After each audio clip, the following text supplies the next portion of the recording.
We are live. Hello and welcome back to Pullover. I'm your host, Quite, and today's guest is ImAllexx. How you doing, man? I'm good. How are you, mate? Good. Yeah, that's good. Thanks for coming out, man. I'm gonna turn off this fucking fake announcer voice because I literally turned it on for no reason. Mate, that's every intro of every video I've done. People go, why do you do that voice when you do the intro, right? So I always go, hello everyone, I'm Alex. Whereas no one talks like that.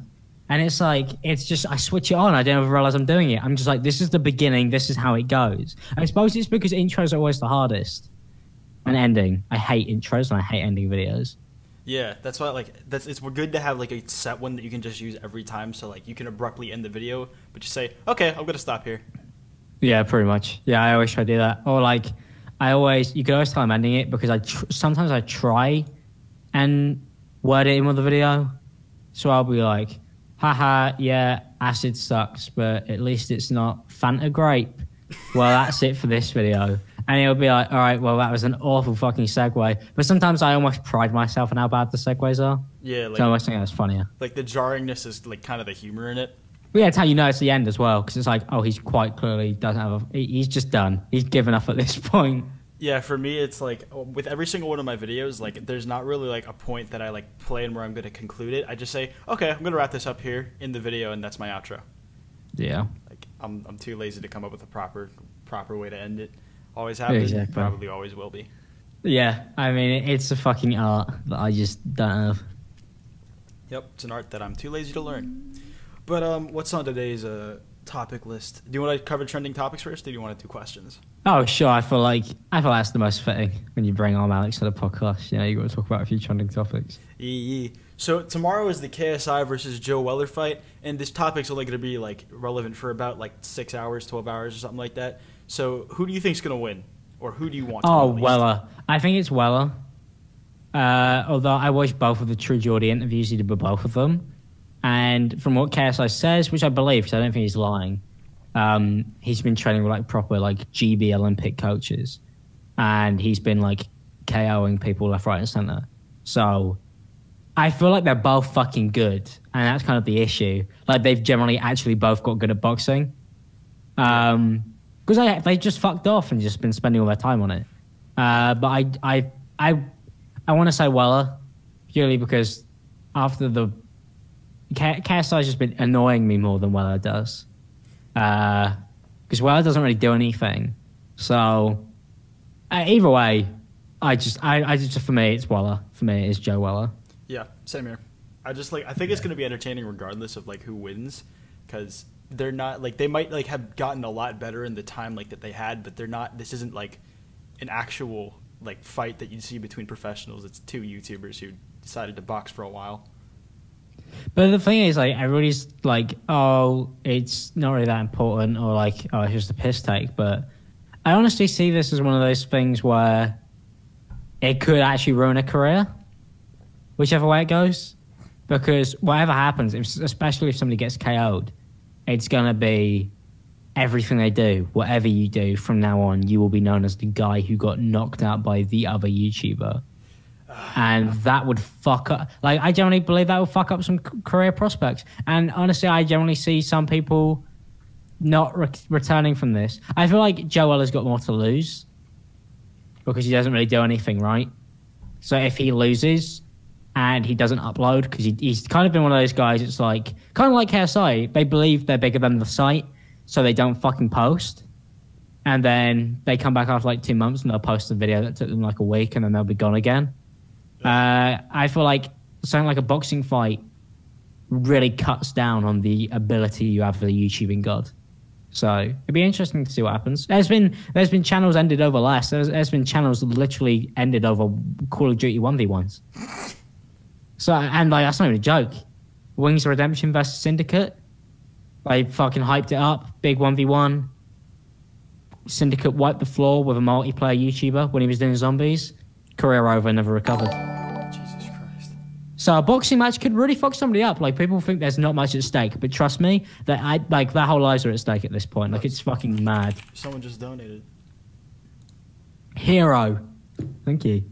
Thank you. I'm not getting any of it, but I appreciate it nonetheless. Yo, So who do you think is going to win? yo, Joe Weller? thank you, James. Thank you. Yeah, Joe Weller. But thank you, James, for the $2 donation or €2. I mean, like, for me, I want to see Joe win purely because of the fact that KSI did that whole, oh, you need pills to fucking be happy on stage, which was like, that was fucked. And that's what the thing is. Originally, I believed it was staged as well. But at this point, it's definitely not. Yeah, no, he's like, if it is staged, he's going all in. They're both going all in. Fucking. Yeah, I don't think it is. I generally, from what I can gather and from what I know, I am pretty sure that it all kind of, I mean, with the Sideburn beef, right? That was staged from day one, but that was obvious. He literally does a video where he calls Ethan fat repeatedly, and it was obviously a joke. There was no hint that it wasn't a joke. But the blows in those diss tracks are very real. All of that shit is not a lie about those people in those diss tracks. None of that is made up. That is real shit they're throwing at each other in those diss tracks. But it's like planned real shit. So it's like they made it public for fucking 50 million view months. So you could get it. Whereas the Joe Weller KSI thing, Joe Weller didn't join in on the diss tracks. He barely made any videos on it. He's not really used it for self-gain. So anybody saying it's staged, like, they're doing a poor job at gaining from it. They're making barely no videos on it. The only people really gaining from this is the true Geordie because he's getting all the interviews out of it. I generally think KSI and Joel had some falling out somewhere down the line. And, like, this is their way of, like, kind of profiting from it, but also really fucking one of the other ones up. That's how I see. That's how I view the whole thing. Yeah. It's interesting. I have to say that because it's been planned since before the whole diss track thing was starting. So like it makes you wonder how far back it goes.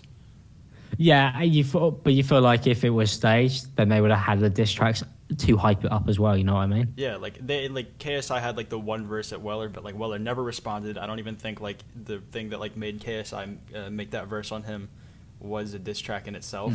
It was just the fucking Popeye one. Yeah, I mean, he made that diss track for the boxing match. But like Weller never clapped back, which was like a big hint for me that like, oh fuck, like that a lot of it was real in places, but like the Weller stuff, the Weller KSI fight, you could tell by watching the interviews, especially Weller's, like that's raw fucking emotions. They generally have something going on, and it's not, and they're not. I don't even believe they're close. I generally believe they're not friends, not even close, actual enemies. So it's weird watching that play out in front of you because it's the weirdest way to solve. Not because I don't see it as solving drama as well, but it's the weirdest way to put that public to actually fucking beat the shit out of each other. Yeah, it's kind of like it's like a less exciting version of the iDubbbz Jenks fight we never got. Yeah, because there was no hype behind that, and everybody kind of knew it wasn't going to happen. Whereas like KSI Weller is like a genuine matchup because you got two like genuinely pretty fucking fit, sporty guys, and there's more to it because they used to be really close mates. So it's just another level. Like it doesn't matter like who fucked me off. I'm never fucking getting in the ring with another YouTuber. Like fuck that. But I mean, fair play to him for going through for it. I think it's going to make an incredible show. I'm definitely going to be watching it. Oh yeah. Like I'm uploading my video and then I'm like, oh, God. Cheering it in, yeah. Yeah. I wonder how many reaction videos are going to be done to whoever gets KO'd. Ah, Jesus. Do you think it's going to be all over YouTube? It'll be all over YouTube. Do you think anybody is going to get KO'd, or do you think it's going to like be a ring out? I think it's a possibility. I just don't know who. I just don't know who's going to be. I mean, like, I believe Weller's going to win, but at the same time, it's like, oh, it depends. One good punch could really fucking knock somebody out because they're obviously not professionals. So yeah, like KSI's got like body advantage, like reach, weight, but like it seems like Weller has the experience and advantage, so I don't really know like where to go from there. Yeah, I feel like Weller will last longer as well. Yeah, he'll have more. Yeah, we'll be able to just go on for fucking ages. So. Yeah. But what's next? Oh yeah, it's Arya's throwing water at people for like a prank. And he got called out because like it was seemed like it was capitalizing on the like fears of acid attacks in London. Yeah, I'm not. Oh yeah. Yeah, I'm not from there. You are, so you could probably get better perspective on this than me. So, like, every time I go back to London, I hear about an acid attack, or there's an acid attack in England. On average, there's like 2 a fucking day. Last time I was in England, there was terrorist attacks, and normally that's the average prank you get. But these like London pranksters, normally they'll just be like baiting out skets in London where they'll just go up to girls and ask them really sexual questions and hope for like a really fucking edgy answer. And they're like, oh, fucking, oh, look at them. And like that's really like the main form of content that a guy like this would make. In fact, I'm pretty sure that's what he normally would make. So they make their content based on what people in London, like stuff that relates to him. And he definitely, I mean, even if he's too thick to realize the connection between throwing a liquid on somebody, you know, if nobody knows it's a prank, like if he'd have done that to me, I probably would have killed him. Because, I mean, for anybody, he picked his targets. Interestingly, I'm surprised the first guy didn't fucking beat him to death. Because he looked like he fucking could. He didn't really pick his targets very well. But, you know, he's fucking so lucky that he didn't lose a fucking few teeth, not gonna lie. Because that shit, anywhere, I mean, it doesn't matter, even if it is water, you deserve to be fucking knocked to the floor flat. Yeah, no, didn't some woman get charged with assault for splashing water on a child's face in London? Yeah, I mean, all that shit, because it's like, it's assault. To do anything to intervene with anybody in public for like, no, at all, it's assault. You throw a fist, it's assault. You throw anything at somebody, it's assault. And if not even that, like it's public disturbance. And then to be imitating something as well, you know, like it's a serious fucking crime. Yeah, if you throw food, it's an assault. Exactly, true. It's definitely an assault if you throw feet. Yep. And if they enjoy it, you know, they're probably underage. So, or an ego, one of the two. But you know, it's just like it was interesting because he was like, I never said it was acid, and it's like, and who cares? It's obvious what the imitation was. Yo. It's like throwing a grenade down and going, oh, well, I never said it was a Muslim terrorist prank, but you know, you could kind of do the connections. It's pretty obvious what the imitation was. Yeah. Yo, Aiden, thank you for the $1. Next up, it's a school shooting prank in America. Yeah, I wouldn't be surprised, but you'd probably actually get shot for that, so... Has somebody not done... Yeah, well, yeah, because there would be... You couldn't do that because there's actually security on like, campus. Yeah, now there is. So you would get fucking shot. But if there wasn't, or if somebody found a place where there wasn't, not a long shot. I'm sure it won't take... Give it like a year, and we'll have a school shooting prank. Yeah, genuinely. I'm sure there's already been, like, one isolated incident one. Like, I think there were, like, kids at my school that, like, were found with guns in the back of their trunk. I'm not sure. What the fuck? Yeah, it was a while ago. Jesus Christ. Yep. That's fucking horrifying. Yeah, that is scary as shit. I can't remember if like, it was when I was here or like before then, but either way. Well, yeah, I hope for your sake it was before, because like that's actually mental. Yeah, our school's gotten a lot better since I got here my freshman year. Yeah, fucking pride it did. Yeah, it used to like, God, we've had like a couple like sexual assault cases in the last year. It's fucking bad. Oh, fuck me, commentary community. Yeah. Jesus Christ. It's a microcosm. Yeah, it's fucking weird. It's ridiculous. I mean, like, that's kind of like what the acid pranks are. It's like, I don't know how, I mean, stabbings are any more common, but I'm sure there's stabbing pranks on YouTube. I'm sure there's all that shit. It's just like, well, the one thing about it that I'm so glad is that YouTube actually fucking cracked down on its stats. Because it wasn't a big thing. It was mainly just blown not out of proportion, but it mainly got the spotlight it deserved because January is such a shit month for anything YouTube-wise. So he did it in the worst time because literally there's nothing else to talk about. So that's the reason why his channel got terminated, because there was nothing else for you. Normally would have just got a strike, right? But especially after the ad crisis, there's no room for shit like that anymore. YouTube is just going to delete your channel. And good, he lost fucking 400k subs. But at the same time, you know, sucks for him. He's now unemployed. But at the same time, doesn't suck for him. If it gets you fired from a normal job, it should get you fired on YouTube, to be fair. Yeah. Well, I mean, so, rest in peace, public. To be fair, cursing could get you banned, fired from a normal job. But Something like True. that's a little more extreme than Yeah, cursing. but I mean, if you're throwing water on people's faces at your local McDonald's, then like you deserve to be fired. Yeah, that's for sure.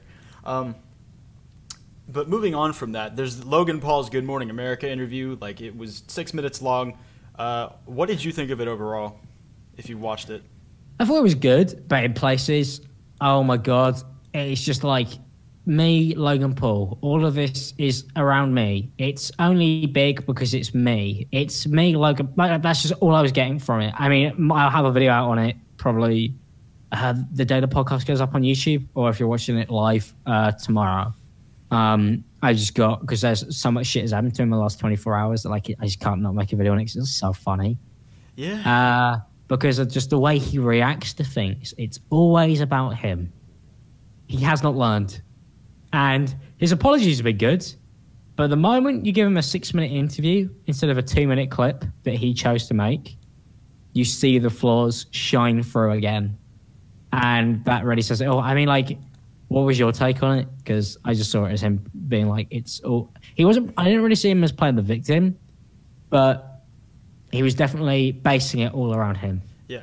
I felt like him, like, trying to direct, like, the interview, like, around the fact that, like, all these things that I'm losing, all this hate that I'm getting, like, that made me think, like, he's trying to, like, play, like, the fucking victim. Like, him, like, getting, like, kind of fidgety about losing YouTube ads and acting broken up about it. Oh, that as well. Fuck me. Like, his reaction, that was the biggest reaction he gave in the interview.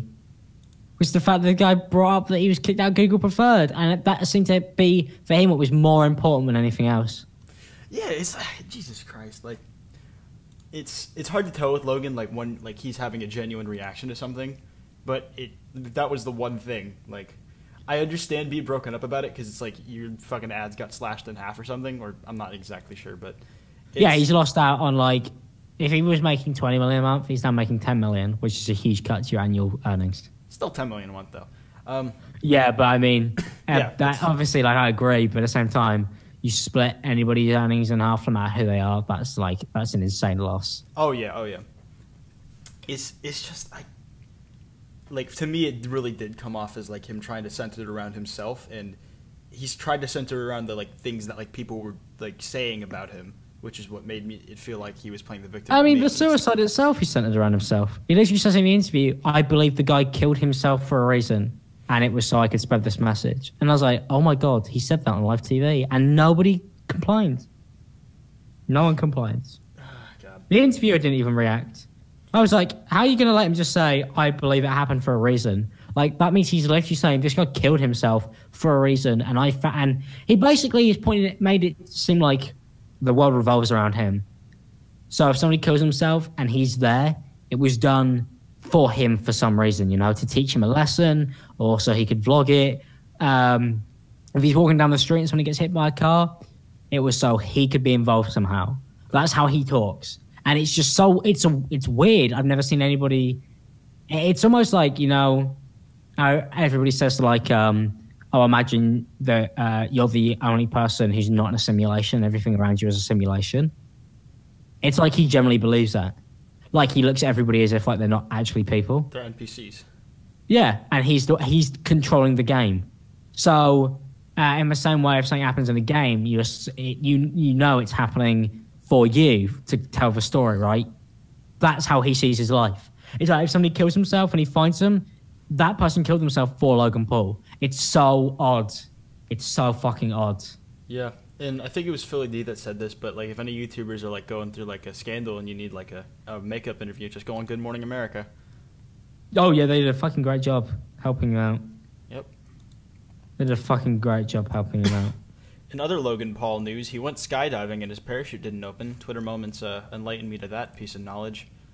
Yeah, exactly. And he posted that probably hoping to get more reactions of people telling him that they wish it didn't open, because that was one of his big points in the interview, right? Was that I only ever wanted to promote the awareness for suicide, and now people are telling me to kill myself because I got it wrong. But I meant well, and he's really done a great job at twisting it. I almost feel like, in a certain way, that he had thought, I'm pretty sure he thought it all the way through. Because a lot of people believe that he posted it thinking he was going to get a good reaction, right? I don't. I believe he knew it was going to happen. I believe he knew he'd probably lose his Google Preferred. I believe that he knew he'd lose a lot of stuff. But I also believe that he wanted to do it so he could have this redemption story. Because he's that type of psychopath where like any form of publicity is good publicity. So in his mind, he probably saw it as like, can't go on doing the norm, right? I can't be normal forever. So I have to do something big. So he picked that, he did it, got it done, and he comes out of there and he does his Good Morning America interview, and he's managed to twist it into a look at the redemption. And it's one of those things where I see him as such a social media megalomaniac that it's not far-fetched that he pre-planned all of it to the T. And if not pre-planned it directly, he had a plan A, a plan B, and a plan C. Because a social media giant like that guy who vlogs that much and makes that much content, he's got a plan F. So he knew every single way it was going to go down. There's no way he doesn't. Because as a YouTuber, I know when I post a video, I know every single way it could go down, you know? Yeah. So I'm 100% aware, I think, of the fact that he knew it was going to get a horrific backlash. Because for the first 6 hours, he probably thought it was going as great as it possibly could do because nobody cared. Because nobody had seen it. Because nobody really actually watches Logan Paul of an age difference above 12. And then it backfired, and then he put his plan in action. Disappear. Suicide prevention video. Get like fucking 50 million view videos out of it. Like he's actually technically got more eyes on him now than he's ever had in his entire YouTube career. So it's actually worked for him. Yeah. And he'll probably just go back to normal vlogs and get normal views, which is 5 million a piece. So all in all, I generally think he wins. Like mega wins. Yeah. I don't know if he like masterminded the whole thing himself. Like I wouldn't go that far, but you're right about like he got like attention from literally every single corner of media, every single person you can think of. My parents know who Logan Paul is now. Bill Murray knows who Logan Paul is now. It's fucking like he's getting jokes made about him on late night because he's ascended YouTube. Yeah, and like he said he wants to be the biggest entertainer in the world, and like I think he knew like if he did mastermind it, which again like I'm not really that certain about it. But if he did mastermind it, he probably knew that like YouTube probably isn't going to elevate him to the stats, like the levels that he wants to be at. He needs something like that transcends YouTube, which is outrage. Yeah, I don't generally believe like he masterminded it. Is he was like he went there wanting to enact this whole thing in mind, but as in like he knew it was a possibility and he knew it could happen. Yeah, like, and he knew what to do if it did happen, type of thing. Yeah, that's the way I saw it. I feel like best possible scenario, it was just another vlog for him. But maybe you got 2 million more views. But it doesn't seem like it was a surprise then that this happened, you know? Yeah. And the fact that he was like, oh, fuck my Google Preferred, it almost seemed like I took a risk. And yeah, it cost me, and I was kind of hoping that it wouldn't. I was kind of hoping that I'd be able to dodge that because Google would like value me too highly. Because that was kind of how it came across. It was more like I thought I was bigger than YouTube. And no, they fucking cut my Google Preferred. Because there technically is nobody bigger than YouTube. And most YouTubers should know at this point that they don't care about the creator. And even if they do, like, fucking hang somebody up in a forest, you know, like he fucking did. It's just like his view on everything is just so weird that it's impossible to really know what's going on in his head. Yeah. He's on another level of messed up. Yeah, it's just like I feel like if he was trying to like plan it out, like there are points he like could have like hit harder, but yeah, again, that's like evidence that he's not masterminding it. He's just plotting it out as it goes. Yeah, it's just fucking weird anyway. Just like the whole thing. What do you think he's gonna do next? Do you think he's just gonna go back to vlogging?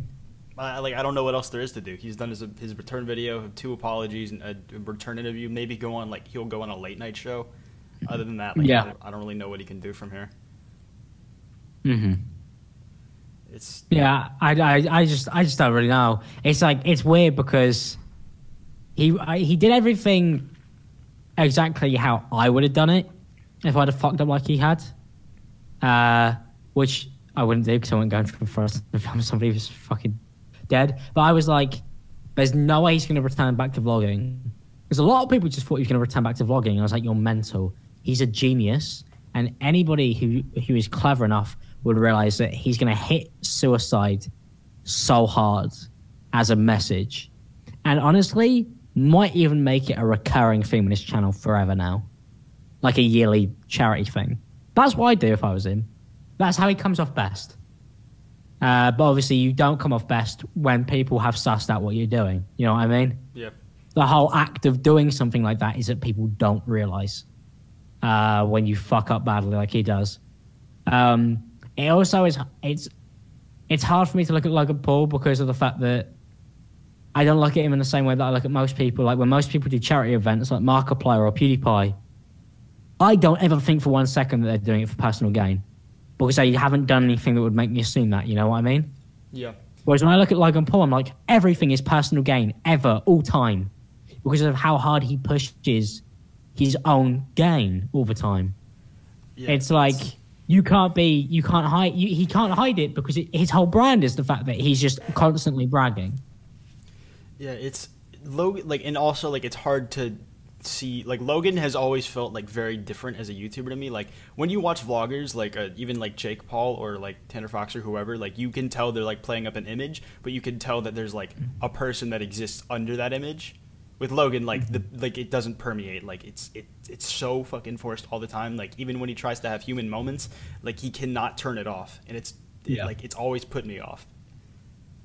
Like decently entertaining vlogs, but like it's just kind of weird. Like how when he tries to be sentimental or in something, he just cannot turn off the, like he can't take down that like thing he's playing up.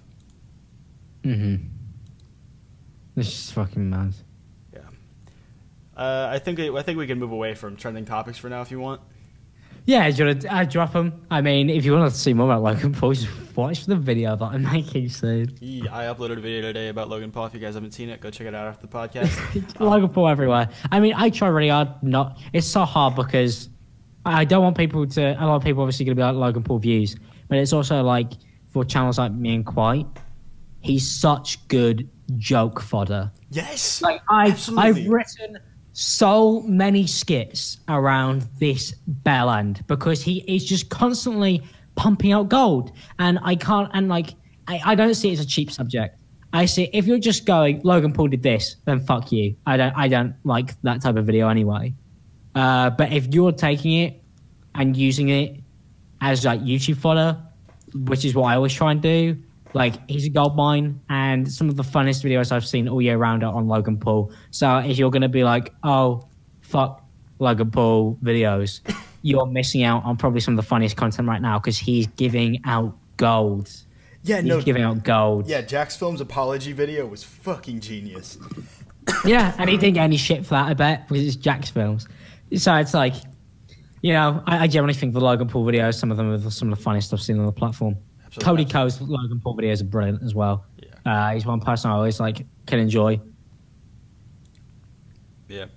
I don't know. Logan Paul, he's just a juicy topic, and I made like 7 videos on him, or at least involving him to some degree, but that's because like he keeps on doing shit that's fun to talk about. Like, yeah, I've tried so hard to avoid him. I don't know, I'm trying to think of videos that I can remember doing. In the height of the Logan Paul drama, probably 2, like when he did the diss tracks, and recently I'd say I've maxed out on 4, and this is my last one. I unless he comes back and does a... This is the issue. I haven't said I'm not doing another Logan Paul video, because for all I know, he could come back and vlog with 10 dead bodies on his first normal vlog back, because that's the type of channel he is. The guy just is constantly producing cannon fodder. Well, we should probably... Do you want to jump to the questions? Yeah. We've been talking about Logan Paul for a bit. But I had a couple questions lined up, and then after that we can go to the Twitter Q&A. But the first one was, when you first came to America for like VidCon or just to live here, like was there any culture shock, and if so, what? LA. Not necessarily America, LA, because obviously I've been on YouTube for 5 years, 6 years. So a lot of my friends are from America overseas, or from countries like Norway or Sweden. So, and I'd also say, like, for me, I'm super open culture-wise. Like, it's not weird for me. I've always, taken from everywhere, because, like, why fucking wouldn't you? And I've always been traveling. I love traveling. So going to America wasn't really weird, but LA is one of those places where I was like, I went to LA, and for the first couple of weeks it was great because all your friends are there, right? Yeah. And when I actually got to be in LA, I was like, fuck me, this is a hellhole. LA is just like failed everyone trying to make it, and it's just traffic and it's disgusting. Actually, culture shock, I actually do have one. The fucking where all the stars are on the floor, Hollywood Boulevard. Yeah. I stepped on it, and I was with Gizzy Gaza, who's obviously English, moved to America. And Gizzy was showing me around LA. And I stepped on there, and I was like, how far away are we from Hollywood Boulevard?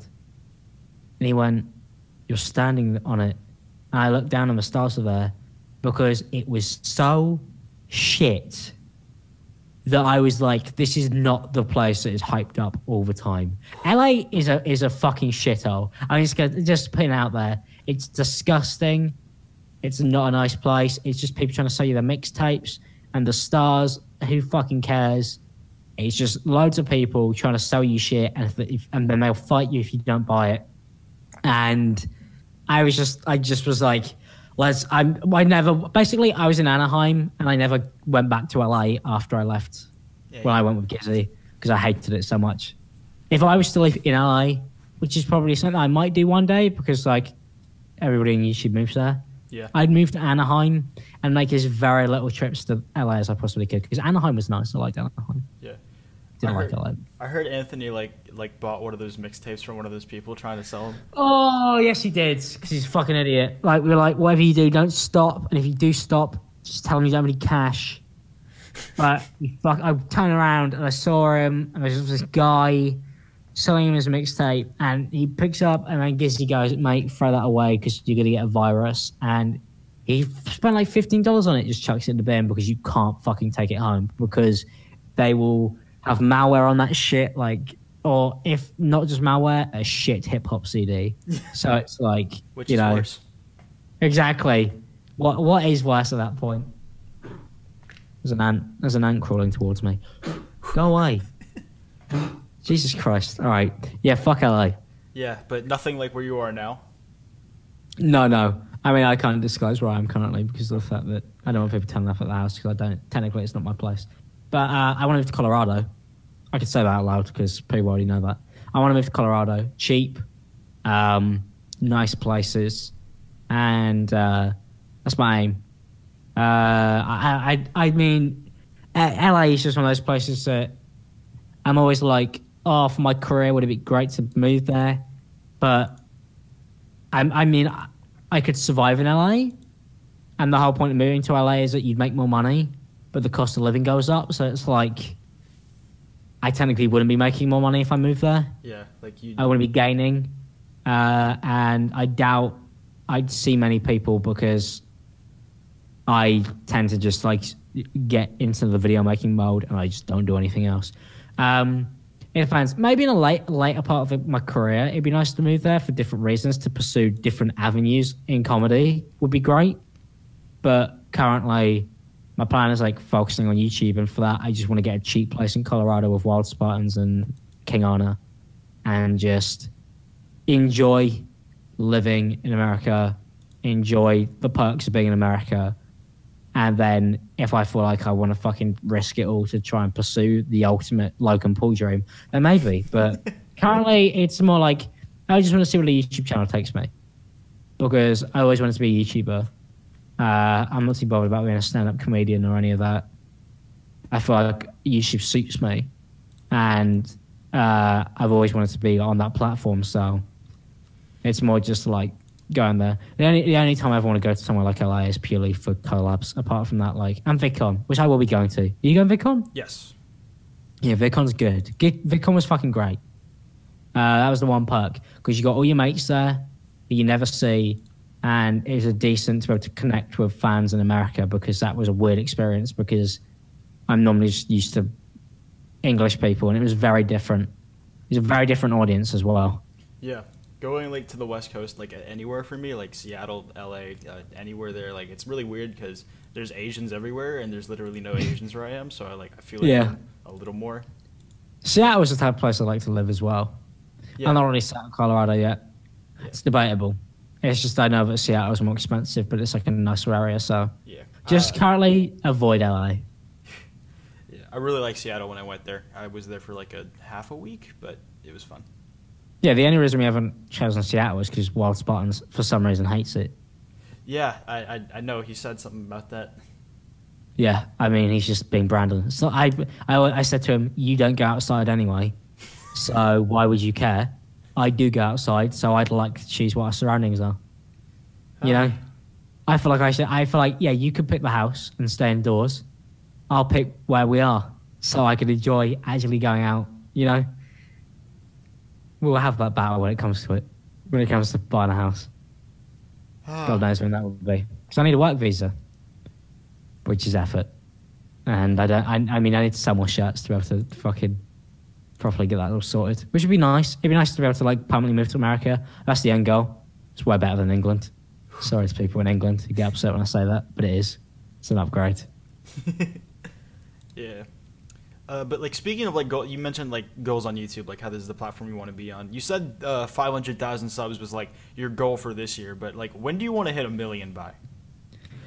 It's one of those things where when I said I want to hit 500,000, a bunch of people called me up and were like, shoot for 1 million this year, not half. Like you could probably do it. And judging that I shot for 100K by the end of this year, and we did 300,000 pretty much already. It's like, you know, anything can happen with YouTube. That's kind of the thing. And it's one of those things where God knows what happens. I feel like I'm making already by default better content than I ever made last year. And I don't see that dropping for any reason. Like I've found I know what I want to, how to edit, what I'm going to do, like what videos I want to make, how I'm incorporating in. And I've had like incredible success over December doing surprisingly not what I necessarily believed would grow me the furthest, but what I enjoyed making the most. So to have a blow-up period in December, making stuff where I wasn't like pushing the algorithm and so on and so forth was nice because it gives me more freedom to be able to create, which I was kind of missing. But I've never had any issues with just doing like the trending topic stuff. But it would be like, it'd be cool to be able to do the trends, which I love doing anyway, and then throw in like a fucking Instagram fan edits video. They did incredibly well. And it's more like, I always feel like I've done a good job at being able to focus the channel on me, which is why I feel like 500,000 is a good aim, because if I'm balancing what I want and basically if I'm just balancing what I want, I feel like I could do 500,000 by the end of the year. But 1 million, it's like 2, maybe 3. If I do 500,000 this year, 1 million next year. That's kind of my aim is always to try and double what I did the previous year. Okay. I feel like it's a pretty good place to start. It's reasonable. I feel like it's realistic. Yeah, I think you can probably do like a good bit over 500K this year if you like put your mind to it. But it'd be fucking lovely too. It'd be amazing. I mean, I never thought I'd ever pass 100K because when I started YouTube, when I started making videos, nobody had more than 300K. So to already be there is so weird for me. Obviously, culturally, YouTube is now like people with 50 million, 1 million subs. So to be in 1 million, I'd be like, 1 million for me is like, I feel like with my content currently, I feel like I'm definitely cutting it, which is something that I haven't felt like I've been able to say for a long time. I've been really fucking pushing to make videos where I could compare them with other people who I believe are great and go, yeah, this holds up. Because I watch a fucking lot of YouTube. And my issue always was, I feel like I could do this better. I feel like I could do that better. And like I kept on investing and spending a lot of time. Like I just fucking dedicate months to this. And when I can't dedicate a day to YouTube when I want to, it fucks me up so badly. I can't think of anything else. Like it's just YouTube 24/7. Like I fucking live and breathe it. I have for like 6 years. So when you put that much effort in, you kind of hope that one day you get 1 million. Otherwise, like I'm doing something wrong because I'm dedicating all my time to it. So I kind of just hope with that comes better stuff, you know? Yeah, I understand that. It's like, for me, it's I've been doing YouTube for not as long as you, but like similar time frame. I'd say me and you have both been trying properly as long as each other. Because I've been doing YouTube for 6 years, but just like fucking around uploading Lego animations and shit. Yeah. It was literally the day I started commentary was the first day ever. I was like, I want this to be my job. I don't want to go to uni. I will do anything to make this my life. It's been my life on and off as a hobby for 6 years, but I want to try cut it with the big boys. That's my aim. I want people to enjoy what I'm making. Because I like making people laugh, and I love going to the events and having people come up to me and tell me they love the shit. Like, there's not a more gratifying feeling for me. So I was like, I always like, I got to knuckle down and I got to make my best shit. And it was weird because I literally came in at entry level, even though I've been doing YouTube for 5 years, because I'd never actually spent more than an hour in Windows Movie Maker. So I downloaded, when I started commentary, first time I ever started using Premiere. So I feel like what I've done in a year has been pretty fucking exceptional growth-wise in terms of just learning how to edit and cut and working on my trade. Oh yeah. Because it's the first year I ever took it seriously. So I'm just pretty happy with how far I've come. And for me, it's just like, I know I'm not even half as good as I could be. And I think that's important. You should never feel like you've maxed out. You should always try and do better. Yep. So that's the aim. Make more videos on Logan Paul.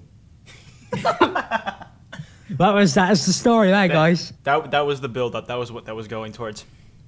It's more like make videos on Logan Paul that are really fucking good. Yeah.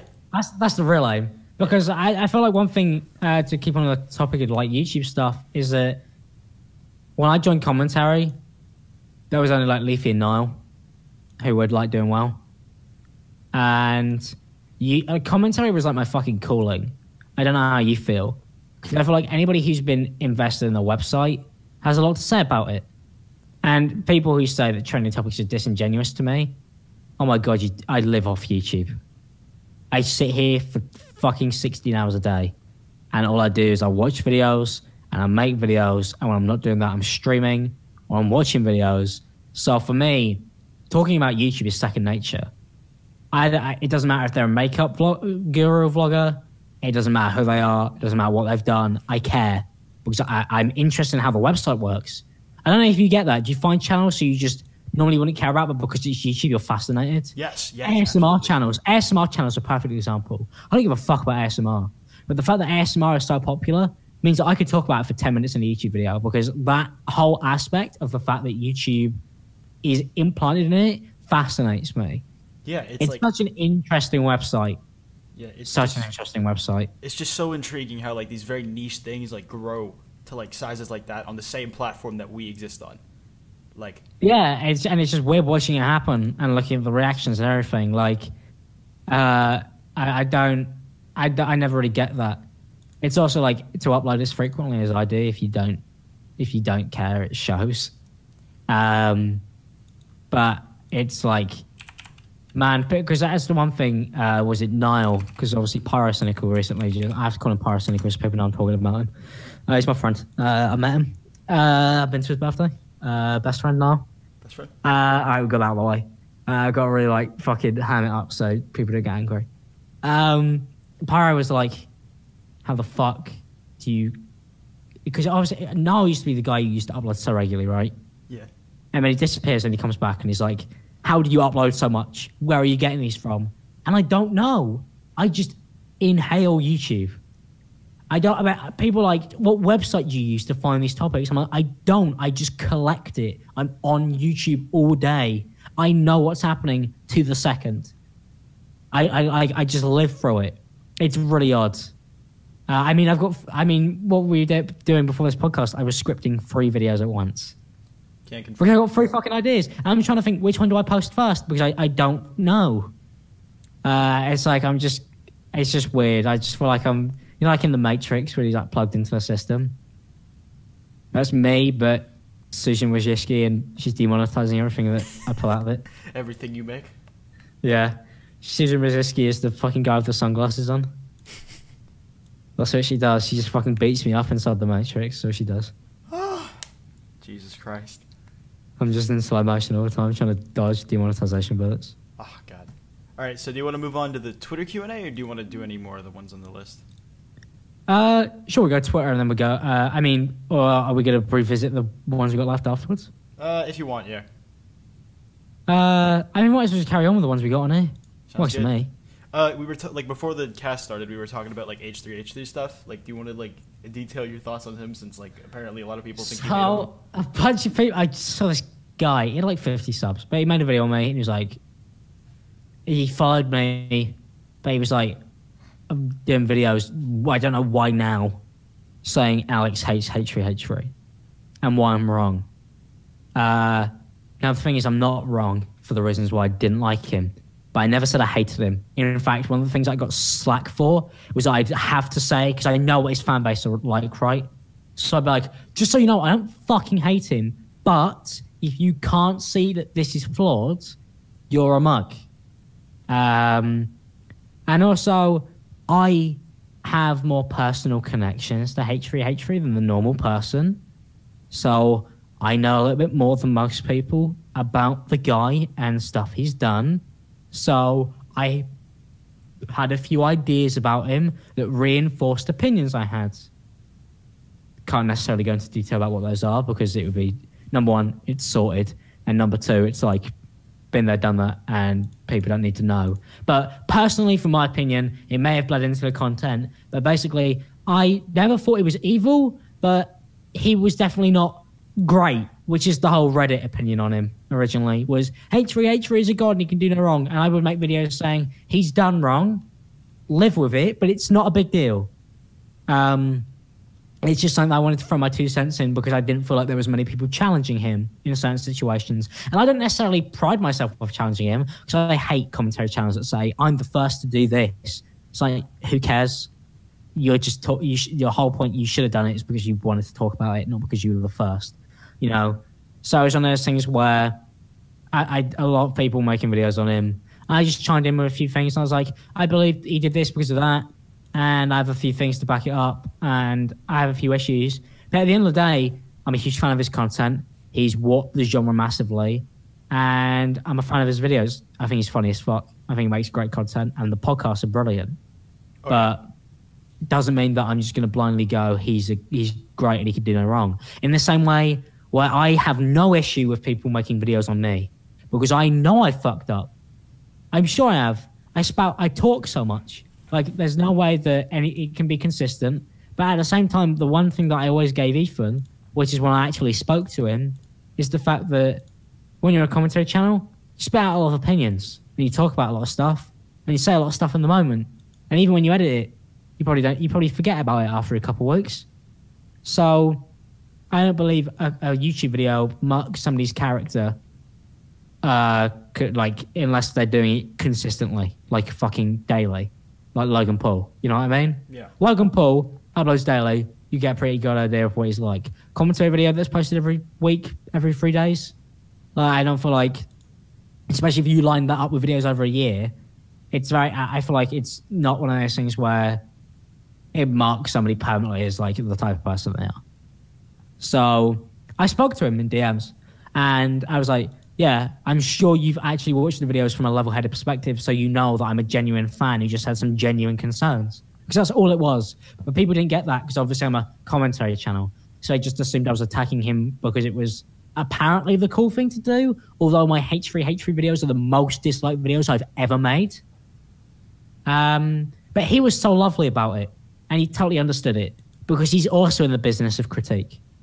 And he was like, yeah, I understood where you were coming from. And that's why, if you remember when he made those posts about feeling like he was bitter. Yeah. And that was, I literally, as soon as he did that, I said, respect. Because that's all I wanted him to do, was admit that. You know? I was like, I could tell there's some issues here. And he did it. And when he followed me back, and he was like, yeah, I've watched your stuff. I understand where you're coming from. And like, you know, it was a good conversation we had. And he's only been helpful since. So yeah, to clear up, I don't hate H3. But at the same time, like, I had a few issues with him, but they're not groundbreaking. I feel like it's because it was made into a YouTube video, it's automatically 100 times more serious than you intend it to be, if you know what I mean. Yeah. Like if I'd have said it to his face, it would have been a big deal. Yeah, like it's different, like making an offhanded comment or like making a comment in general in a podcast and then like dedicating a video to something. Like people, like the perception of it changes a lot. Yeah, and people don't. I feel like it was one of those things that I learned doing commentary videos because I went back and watched a lot of my old ones and hate them. Removed a lot of them. One of my most popular videos was on Boogie to 998. And I pulled it because I disagreed fundamentally with 90% of the stuff that I said in the video. Yeah. And I was like, I mean, I could do that with most of them, I'm sure, if I went back. It's weird. It's interesting, which is why I cut YouTubers a heavy amount of slack, because they're just fucking people. And high chances are most people you run into aren't evil, which is this big thing on YouTube, isn't it? That everybody who is somebody is evil. Really weird. People forget that Ethan is just a guy in Israel who picked up a camera. And so are me and Yi. Yeah. In Israel, he picked up a camera. Yeah, like, I don't think I've hated a single person I made a video on. Like, not even Logan Paul, because like, it's just... No, I the only reason why I could personally dislike somebody is if they did something to me. The only people I dislike from YouTube are people who did something to me not on YouTube, not on camera. And then there's Keen. But that's because he called Pyrocynical a paedophile. Yeah. So it's like, you know, I don't rate that very highly. But, yeah, most people I've fallen out with YouTube-wise fell out with stuff that was nothing to do with YouTube.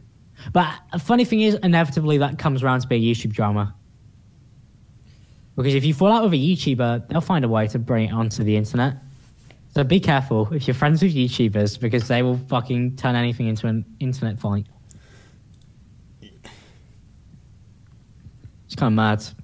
But yeah, I don't know, H3. I think he's a decent guy who's trying to make improvements. And it's nice to see somebody admit to their faults. Yep. So this is far from the first podcast you've been on. Yeah. You've been on quite a few, but across every single podcast you've been on, guests, ones that you've been a host on, like, what's your least favorite and your favorite episode? Least favorite is easiest. It's obviously the hot wetsuit one. Yeah. About Zaptai. Because that was just a complete mess. It was one of those things where nobody wanted to do it, but everybody felt like they had to, because the stuff at hand was bad, and he definitely wasn't going to be making a comeback. And we were like, how do we address this? And we just did it. And it was one of those things where everybody just wanted it over and done with, right? But we didn't rush it. We spent like a week making it, figuring out what we were going to say. And then there's so much shit to that story that just went horribly wrong. So, like, Anthony was meant to be on it.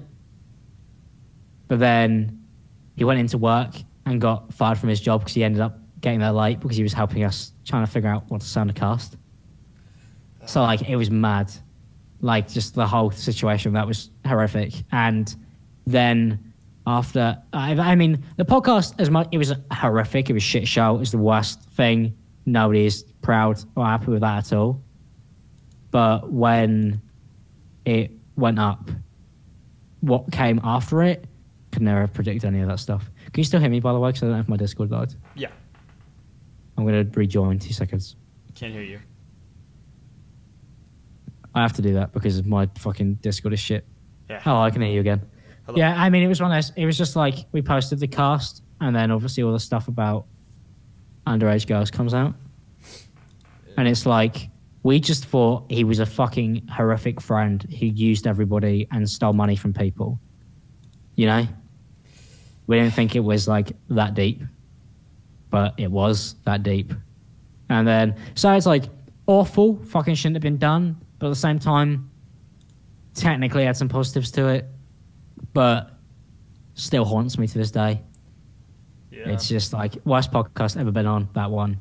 Yeah. Because, I mean, for me, it's like, I never ever wanted YouTube to get that fucking serious. And it's one of those things where I'm making videos on all these, like, Minecraft YouTubers and stuff. And people will, like, abuse their audience. But you never expect it to be your friends, ever. it was a weird reality check that I didn't want. I would much rather believe like that wasn't possible. Do you know what I mean? Because Yeah. you ever read something, you're like, no way that could ever happen to me. No way this will ever relate to me in any way, shape, or form. Yeah. I mean, for me, it's happened twice. So, you know, I'm a lucky cunt.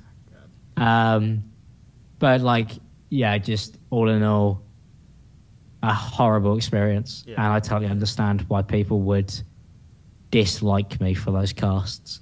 Because I dislike me for those casts. Yeah. I pretty much shut myself off for a month after those. I just didn't talk to anyone. Fucked off completely. It was a real turning point for me.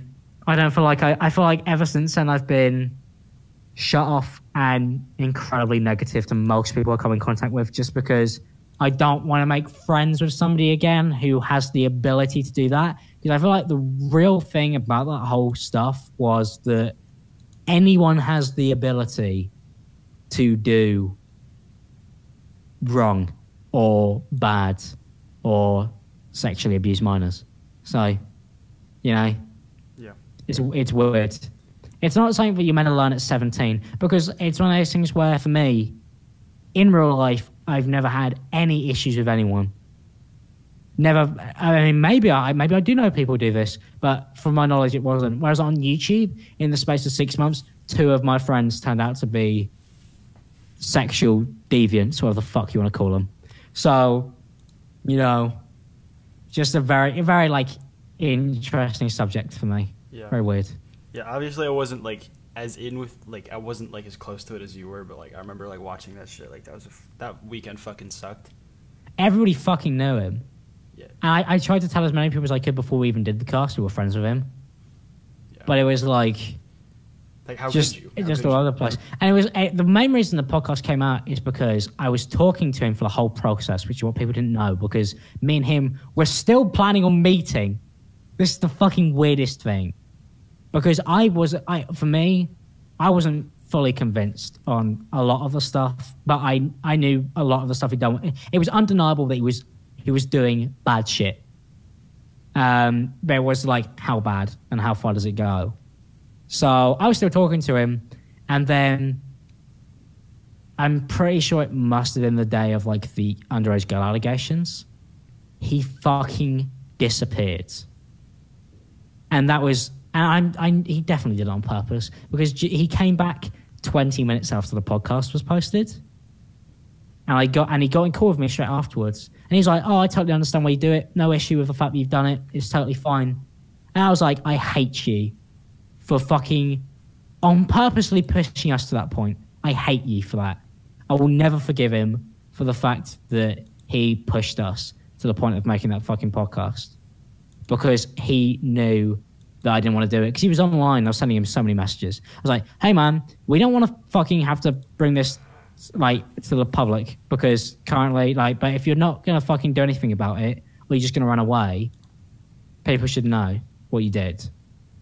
But, you know, he just fucking bounced. And then he came back, and then he left again, because obviously it got way worse for him when he came back. So, best podcast I've ever done, this one right now. Hell yeah. That's the answer. Oh. That was the answer I was looking for. That was the switch. The bait and switch. Yeah. I think I had like one. Last one that we had for like the planned questions. What's the worst trend that's happened this year so far? YouTube or mainstream, doesn't matter. Trend. Does Logan Paul going to Japan count as a trend? Because that was pretty bad. It wasn't this year though, was it? So I lose. It was. We count it as this year? Yeah. I mean, Logan Paul, obviously, but let's try not to just go straight for Logan Paul. I think I'm trying to think. There. Yeah, Tide Pod's fucking dumb. But it's just fucking dumb. I remember. I don't have an issue with Uganda Knuckles. I think Uganda Knuckles is funny. Oh yeah, it was. Yeah, I believe it. I thought that was hilarious. Me and when we went to, it happened just when we went to Colorado, and like we had a fucking great time with that. It was fucking hilarious. I remember like back like over a year ago, I made like a Tide Pods video like about being addicted to it, like, but I deleted it, and if I had still had it up, it probably would have been like saying out a couple. You would have been the inventor. Fuck me. Yeah, like I made it before College Humor made their fucking skit. I was so disappointed. Oh, did they do one as well? Yeah, they did it like well before like this trend, but like they did it after I had made that video. That's the worst.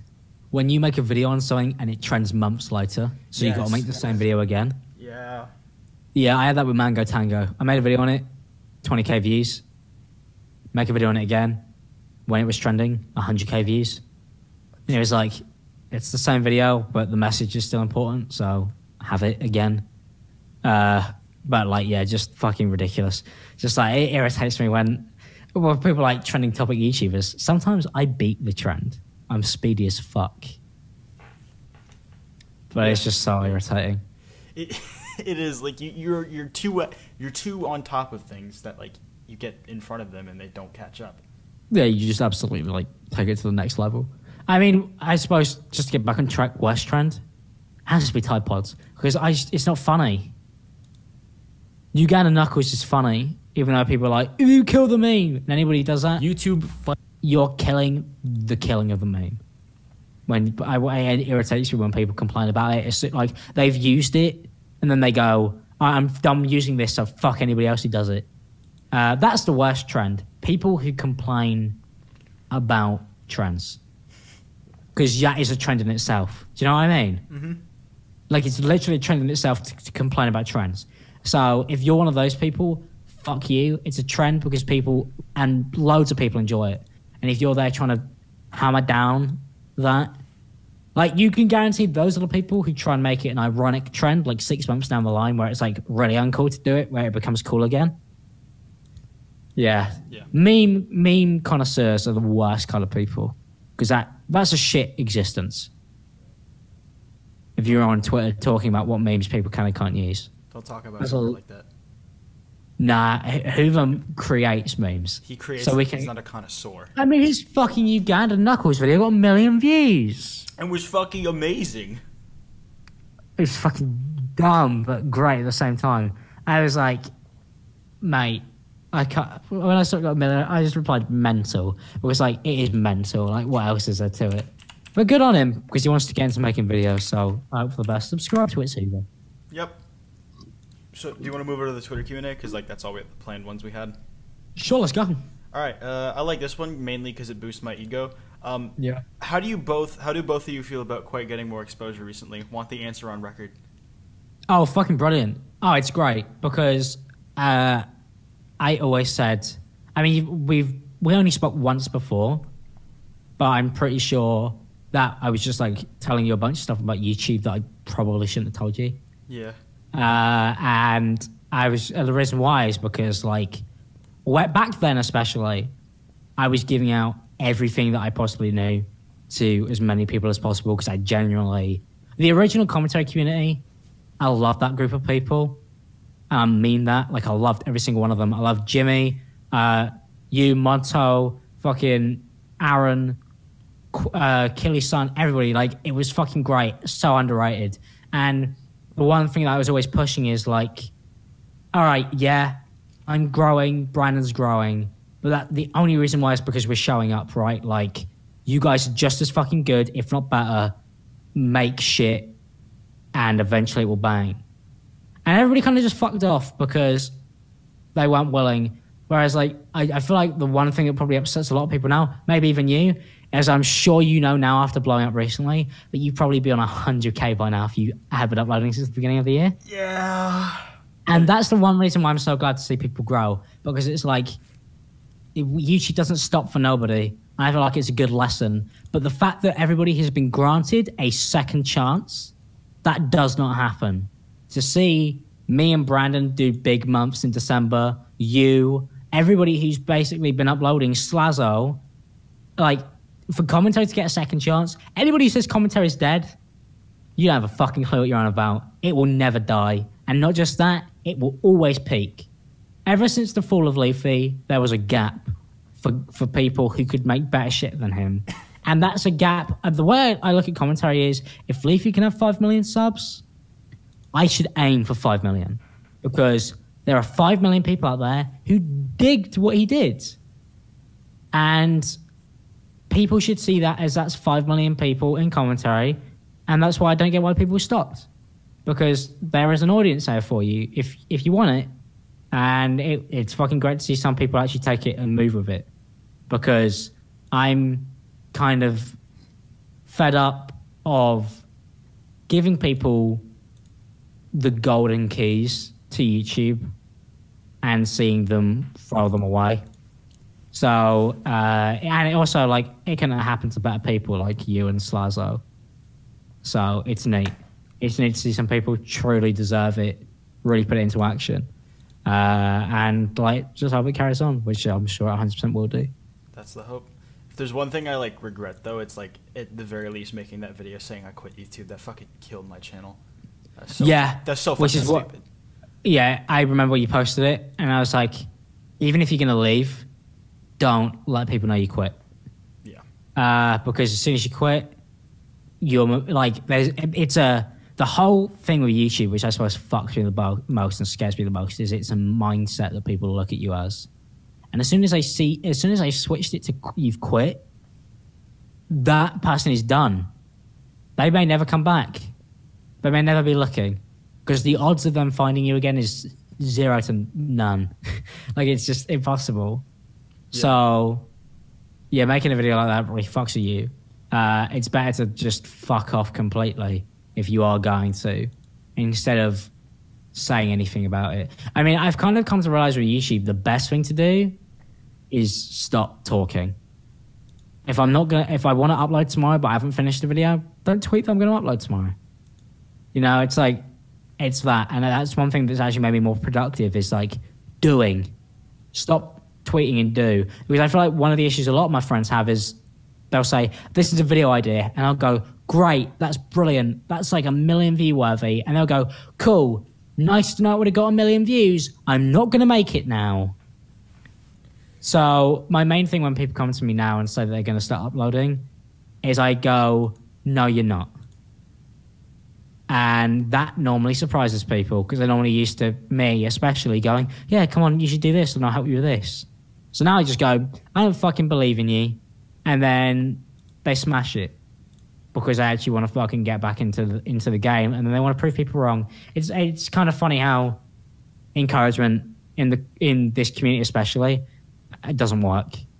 It's more just like, yeah, I've forgotten about you. And that's when people are really like, oh fuck, I don't want this. I want it, and then they'll push it, you know? Yeah. And it's down to the person to making it. So if you're watching and you want to make stuff, fucking make it. It's really that simple. I think that my main rule on YouTube is, when I was a small kid, I always wanted to know how to make it right, which is what everybody wants. But I was just like, if you just make stuff, that's the first start and also the hardest part. I don't know if you can still hear me. Yeah, I can. We'll have to leave again. We'll have to leave. No, I can 2 seconds. Oh, okay. Discord is so fucked. It's the worst. Can you not hear me when you're... So I use a Focusrite. There's a thing, if you want to use a microphone like mine, I use a short SM7B. Expensive microphone, but it's XLR. So it runs through an external device. And if it desyncs with Discord, it just doesn't resync the audio back in. So it will just cut you out completely. Because it works at frequencies. It's weird as fuck. Yeah, sounds complicated. Can you hear me again? Do I have to leave and restart? No, I can hear you. I can hear you. Are you kidding me? Oh, this is the worst. Can you?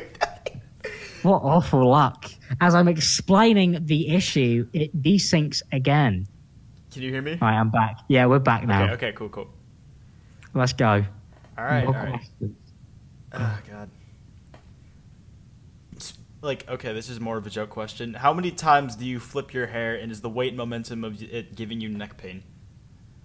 So I mean, I just got a haircut, thank fuck, but a lot. Like, I'm not conscious about really anything but my hair, because I don't really know what it is. It's just like, I'm so conscious of it being there because I've always had long hair. So I always fucking messing with it in some way, shape or form. I just don't know why. Like, I don't care about anywhere I look apart from my hair, because if it is off, it like physically irritates me. I don't know how to describe it. Like it generally like fucks with me. Like if I'm recording a video and it's off, it like fucks off my entire mood. And it's just so odd, and it's so sad. But like, it's just true. Yeah. I hate it. But like, yeah, I can't answer that question because it's just too many times. Yeah, but like on the topic of like recording, like my videos, like when I'm recording, like I have to force myself to record sometimes, but like if the mindset's not there, like sometimes I get worried that I won't be able to like give the performance that I want and that the video is going to suffer for My it. last video was so forced because I was on my birthday. I would like just crossed into my birthday, and I'm not gonna lie, I was just feeling completely shit to be. It kind of set a lot. I realized a lot of stuff won't be the same like it used to be. Like I'm never going to see my mates again. Probably never going to play a proper game of football with my mates again. Never going to spend a birthday with the lads. Probably not going to ever go out drinking with them ever again. So I'm just sat here in America, just like, all right. And it's not just that, but I have to make a fucking video that day because I've scripted it and everything. So it's like I'm making it and I'm posting it tomorrow. And my mood was so off. So on those days, I just don't want to edit. So I don't. Because I don't have to. But you could really tell what mood I'm in depending on the video I produce. If it's one of those just like jump cut ranty ones, I was having a fucking shit day, but I wanted to talk, you know? Because YouTube's one thing about YouTube, one of the reasons I started it is when I went home and there was nothing to do, I always had YouTube. I could always turn the camera on and just spit some shit. And I'd never want that to change. Don't care if people think the videos are bad. Don't care if they hate those videos. I do those for me. So like I always make those ranty ones. Yeah, no, a lot of like I've made like 1 or 2 videos on my channel like just because I've like wanted to like fucking air something, but like a lot of people don't think you can make a video for yourself, like which boggles my. No, what it is that as soon as you have an audience, you are no longer a guy on YouTube. You are people know how much I'm getting paid, right? Yeah. So they're like, fucking edit it. Do 8 hours a day. What the fuck is wrong with you? And it's like, but I thought the whole appeal of being a YouTuber is you don't have to do anything. That was the main appeal. You don't have to edit. You don't have to do shit. Which is why when I do my Instagram comedian videos, which are really content critical, my issue is that they're quite clearly putting a lot of effort in, but they're not because they're only doing this for personal gain, right? Yeah. Like, you've hired a camera crew, but you've not spent any time actually figuring out what you're going to do. And most of the time, it's just to pawn off a sponsor. And that's wrong. But when it comes to, like, vloggers, because I'd say commentary channels are over-glamorized vlogger. At the end of the day, my channel is built on me giving my opinion. In my opinion, the format in which I give that opinion doesn't matter. And if I want to make a video for myself, I'm aware it may not be great for most people. But I think the funniest thing is that the only people who complain about those ranty videos are other content creators. The most irritating thing about them is my ranty videos that I don't edit are the greatest performing videos on my channel. And it always have been. My videos with no clickbait in the title, with just me in the thumbnail, 100k views a piece. Always. So, funnily enough, it's like I spare them because I don't want to do them all the time. I could do them every day. And I'd grow way faster because people like that raw emotion. But I just don't want to be that guy, you know. I want to be able to make funny shit that I spend time because I enjoy editing. But sometimes I don't enjoy editing. I get the critique, but it's like I'm not changing that ever. You know what I mean? Some stuff I save for me. Yeah. Which is important, otherwise you go insane making YouTube videos. You'll literally lose your fucking mind. Can't wait. Yeah, you fucking will. Just don't constantly, if you're constantly grinding out like fucking high effort shit, even though people are going to say it's debatable what we make is high effort, because, you know, they always like to play fucking devil's advocate. It's like when you're spending 6 hours sat at a desk, you know, it will drive you mad. Yeah. Trust me. Trust me. Today, being at a hairdresser for 7 hours was better than being at a desk for 7 hours. Yeah, like, I'm feeling the stress. Like, I've been daily uploading since, like almost 2 weeks ago, but it's, like, doing that, like, after I get back from school it is a bit of a grind, but, like, obviously, like... Oh, it's real work, and anybody who says it isn't doesn't get it, or wouldn't ever be able to do it, wouldn't be able to cut it. It's, like, genuine fucking work. I remember doing YouTube, because I was trying to... It's not just that, but... Doing YouTube when I was going back to college, I got my original blow up the 2 weeks before I actually went back to school. And the whole idea of going back to school, then going to school, and then rushing home to edit videos and not being able to get them out as early as I wanted to, nobody will understand the mental stress that gives you. Physical? Yeah, not really, obviously. But mentally, there is no more. It's a very degrading job. And it's hard to give yourself breaks when being online constantly gains for you. Because, you know, everything we do, technically we gain from, because it's based off us, you know what I mean? Yeah. If you vlog something, like that's the hard mindset to be in, which is why I kind of sympathize with Logan Paul. He vlogs everything because everything he does makes him money. And when you know that, it's very hard to pull yourself away. If everything I do, people are going to love, why would I stop? How can I take a week break? It's hard to do. Because I think the best part is, when I want to take a week break, like when I went to Colorado, I have to make twice as many videos in the same amount of time the week before so I could have a week break. So yeah, I get that week break, but the previous week was a worse form of hell than it was when I needed that break. Number one, I want to say YouTube isn't a constant hellhole, but it is after 6 months, you need a break of anything. That's why there's holidays. Like on Christmas Day, I was probably working. I'm pretty sure I made a video on Christmas Day. It's mad. Fucking mad. It's a lovely job, that's why I'd do it. Otherwise, I'd go work at Tesco if I thought it was easier. I'd probably be paid just the same. But, you know, it's like, worth the risk, but you got to be careful. If you want it to be a lovely job, which it is, you have to look after yourself. That's the main point I'm trying to make. I'm not saying it's shit, because a lot of people take that. It's like, no, it can be shit in the same way that anything can be shit if you don't look after yourself properly. So yeah, you can't get lost in it. Yeah, or in anything. Like if you're footballers who drive themselves mental because they train 12 hours a day and then they have a permanent knee injury at 35 and they can't walk by 40. It's like, you know, there's something like that for everyone. You don't want to be permanently depressed for fucking months and months on end because of the fact that you spent 5 years without giving yourself a break, and then you do get a break and you can't adapt to the real world anymore because you literally just haven't been involved. It's kind of fucking crazy, like how much time you lose as a YouTuber. Because I mean, I don't know about you, but like I've completely sacrificed a social life to the point where moving to America was not hard for me because I wasn't really leaving anything behind. Yeah. And that's crazy because I used to have a lot of friends and now I have none. So that's fucking weird. It's weird. Yeah. So don't do that. Yeah, for me it's like I still go to school like every day, so I still like talk to people in real life, so that helps. That was the main thing that fucking kept me sane, was college. Yeah. And it's like I still like there's like this thing I do every week, but like I do get out still, which is nice, but it's like I'm been doing less and less like just like for fun stuff that I would do before. Like I was uploading every single day, and it is I do miss it, but you know what, it's, you have to sacrifice some things, but there's like a limit to everything. Yeah, like you just can't push yourself constantly. It's just absolutely crazy. Yeah.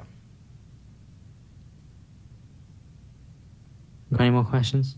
What have we got next? A lot of them are just like meme questions, so I think this is probably a good. Actually, one more. What do you think the next step for commentary channels is? You might have already answered this in some form, but character stills. We love them. Bring out more of them. Fuck do yes. more characters. Don't do character stills. Fucking please don't do them. Please don't. It's just like, for me, the issue is if I say this, a commentary channel gets upset and then they make a video on me because they'll be like, I'm a liar, hypocrite, lazy or whatever. I don't know. It's like, do whatever you want at this point. I think the main thing in commentary is I just don't care anymore because I would like to give an answer, but I was so invested in it, and at this point, I just don't. The commentary channels I watch are like Danny Gonzalez, Cody Ko, and those guys don't edit, and when they do it, it's very minimal, and they just fuck around, and they just make funny jokes. But I know the commentary community I'm in hate people who don't edit, hate people who are funny, and would prefer for somebody to just like be really intelligent. You know what I mean? That's where we come from. And I don't like that. I don't want to be a part of it. I'm very happy to know people like Drew Gooden and Danny Gonzalez and Nerd City. Those guys are the future of commentary. They're reasonable people, and they care about the website, and they care about what they're making, and they're fucking funny. And that's why I think the future is more normal people like them lot. Normal, funny guys. That's who I would recommend following. Because I can tell you this, there's one thing with commentary, what we do, it's just depressing. I don't like it. I don't think I've actually enjoyed anything that came from commentary that involved me. Do you know what you mean? Yeah. Like, let me just leave and rejoin for 2 seconds.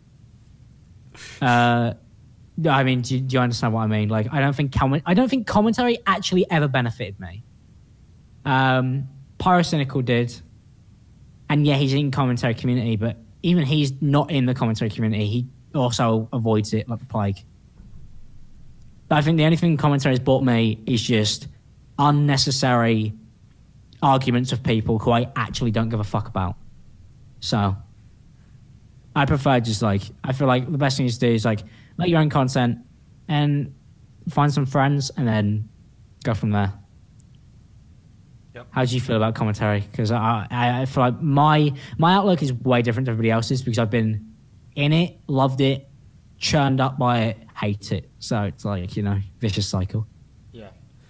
Maybe like when I get like to the point that you are like been doing it for that long and that like as dedicated as long as you have, like maybe I'll like go through the same cycle. But as it stands, I've found a lot of like great people in it, and I just think like a lot of like the issues in it come from lack of perspective and lack of understanding of each other.